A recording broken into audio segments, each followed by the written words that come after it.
What is going on, guys? Welcome back to the channel, and today we're going to be doing another Hunter guide for Star Wars Hunters, and today we're going to be covering Amara Vex. As you guys can probably tell by now, I am essentially starting off with the 4 characters that you start with unlocked. I have already covered Reeve and Zaina, and then obviously with Amara Vex. That just leaves Groz after this one. So Groz will be up next, and then after that I'll essentially get into the ones that I've unlocked, just in the order that I've unlocked them, since that's probably the order that I've played them the most. And so rest assured there is going to be plenty more Hunter guides on the way. Before we get into it, if you guys do end up enjoying the video and you're not subscribed to the channel, then be sure to hit that sub button and turn on those notifications, as there's going to be plenty more Star Wars Hunters content on the way. But with that being said, let's get stuck right into it. So Amara Vex does come under the damage class, and she is definitely one of the higher damage dealers in the entire game. And on top of that, she does also have some pretty solid health as well with 200. As for the damage that her blaster deals, it deals 11 damage per shot, which is around half of that of Zaina's, but the fire rate is actually 300 rounds per minute or 5 shots per second, and that is almost triple of what Zaina's is. So she definitely packs a punch, and on top of that, her abilities are also really solid too.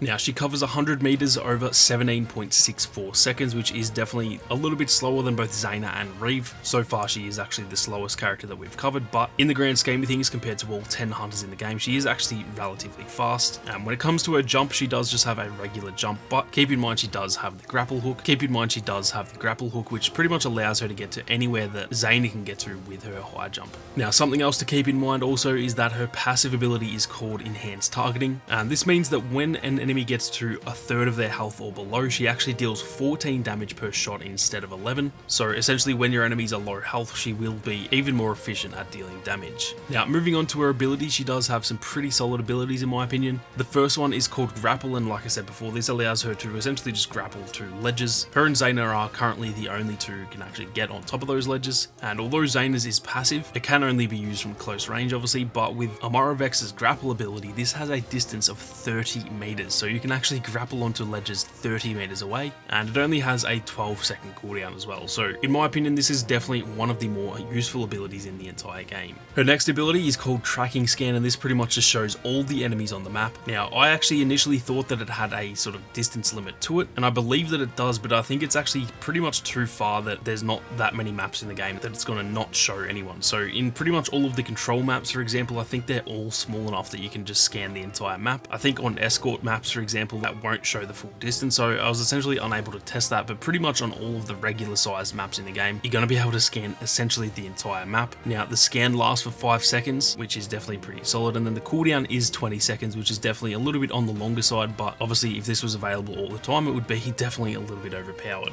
Moving on to her third ability, this one is her missile launcher, and this one deals 60 damage per rocket, and it also has a slight lock-on effect, so if you fire this and you are looking close enough to your enemy, it will actually lock onto that enemy, although the lock-on is somewhat weak, so if they run out of the way, it can sometimes miss, but for anyone who is even remotely stationary, this will hit them more often than not. This one has a cooldown of 10 seconds, which is definitely very solid, and as for the distance, this also has a seemingly unlimited distance. Again, it is kind of hard to test in the training ground, but I couldn't find any distances on the training ground that this didn't work with the lock-on. Now, moving on to her ultimate, we have the Seeker Salvo, and in my opinion, this is easily one of the best ultimate abilities in the entire game. This one causes Amara to shoot 15 rockets in the span of just a few seconds, and each rocket deals 40 damage, so obviously you can tell the damage does add up after a while. You can quite often get squad wipes with this thing, and it's absolutely mental, and it actually has a pretty crazy lock-on as well, so it is kind of a similar lock-on effect to the regular missile launcher, but this one is definitely a little bit stronger. And as for the cooldown, this one is 2 minutes and 45 seconds, which is the same as Reeve's ability, and it's 5 seconds quicker than Zaina's ultimate. Now, moving on to the loadout that I use for Amara Vex. For the grapple, I actually just use the core module. The other ones do have some positives to them, but in my opinion, there is actually too much downside for both of those other ones, and so for me, the core module is actually the best option. As for the tracking scan, I actually use the rush module. This one gives a really solid speed boost while it's active, which is really solid for trying to get away from your enemies. It does actually come with a slightly shorter duration, but in my opinion, the sort of ability to get away from enemies, which is something that Amara can struggle to do, that is definitely worth that shorter duration. Lastly, for the missile launcher, I actually use the barrage module. Now, I'm going to be honest, I only switched this over pretty recently. Initially, I didn't think this was actually better because it does deal less damage, but what I've found out is that it actually deals 105 damage damage if you can land all 3 missiles, compared to the regular missile, which is just 60 damage. Now, the downside to this one is that it removes the lock-on effect, but like I said, the lock-on on the regular missile launcher is not all that great anyway. What I've found is that if you actually aim this sort of at the ground, trying to sort of aim for the feet of your enemies, it's going to deal the splash damage anyway. And so I actually feel you can kind of be a little bit more accurate with this one, because yeah, you just have to aim at their feet rather than trying to aim for their actual body. And if you spam all 3 of these at once, and if you do manage to hit all 3 of them, this will deal a total of 105 damage rather than 60. So I have recently switched to this one, and it is definitely very solid. Now, lastly, just moving on to some basic tips for Amara Vex. And I think the main thing to sort of keep in mind with Amara is that you want to try and engage at mid-range whenever possible. She can do decent at long range, but pretty much any long range engagements in this game are pretty hard to do with the way that the aiming works. And then when you're up close, you can still deal really solid damage, but like I said earlier, she can sort of struggle to get away from enemies at times. And so up close and personal is definitely not really the best way to go, unless you may be going up against other blaster hunters. But if there are any melee hunters in the general area, then I'm not going to lie, you will probably get murked more often than not. Something that's worth keeping in mind is that you always want to try and save the grapple and that tracking scan for a getaway. Don't get me wrong, every now and then it is good to use the grapple to get to a sort of advantage point. So I'm not going to say never use that unless you need it for a getaway, but for the most part, you want to try and keep those for when you're actually getting pushed by someone. Like I said, she can kind of struggle to get away from people at times, so having that grapple and the tracking scan with the extra speed in the back pocket at all times is definitely a good option. And I find that doing it this way means whenever I do get in trouble, I can kind of get away really quickly, turn around again and keep shooting at that enemy. And generally that little bit of extra space that I can create is going to allow me to get the kill before they can get back to me. Now, on top of that, and this one is kind of similar to the last one, to be honest, her regular blaster actually deals really solid damage alone, so I actually try and save the missiles for tricky situations as well. Now, I do use these a little bit more freely. It's not always when I'm just in a pickle. I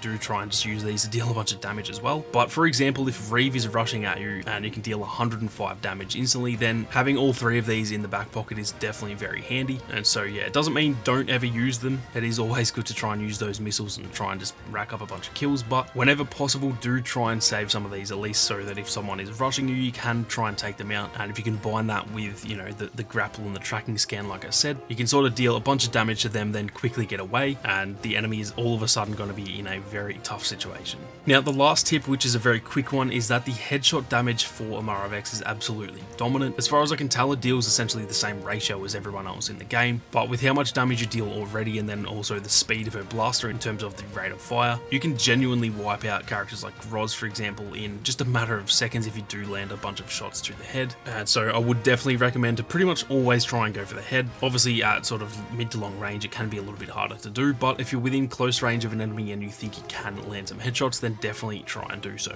Now, lastly, moving on to just some enemies to watch, and as you guys can probably guess, J3 and Reeve are actually the only 2 that I think are any worry to Amara Vex. Don't get me wrong, any other hunter in the game can obviously still do well against Amara, but with these 2, essentially if they get within range of you, you are dead. There is just no way you're going to escape J3, especially because he can just grapple you straight back. And then the same goes for Reeve. Reeve is actually faster than Amara, so obviously if you've used your grapple hook and you're not using the rush module on the tracking scan, so you don't have any extra speed, even if you try and run away from Reeve, she's going to catch you. So definitely keep an eye on these 2, try and keep range from them at all times. Obviously at long range you're going to be dominant against them because they just can't really do anything to damage you, but yeah, just make sure these 2 do not get close, because if they get within 5 meters of you, you are essentially dead 9 times out of 10. But anyway guys, that is going to do it for the Amara Vex Hunter Guide. With a bunch of new players recently, I have definitely noticed that Amara is probably one of the more popular hunters among those new players, and she is definitely a really solid hunter to play, so hopefully this did help some of you guys out. If you enjoyed the video, then be sure to leave a like down below, and if you are new to the channel, then definitely hit that subscribe button and turn on those notifications so you don't miss out on any upcoming Star Wars Hunters content. If you want to support the content that I make here on YouTube, then do consider supporting the channel over on Patreon. The links to that are down in the description. But with that being said, thank you all very much for watching. You guys have a great day, and may the Force be with you always.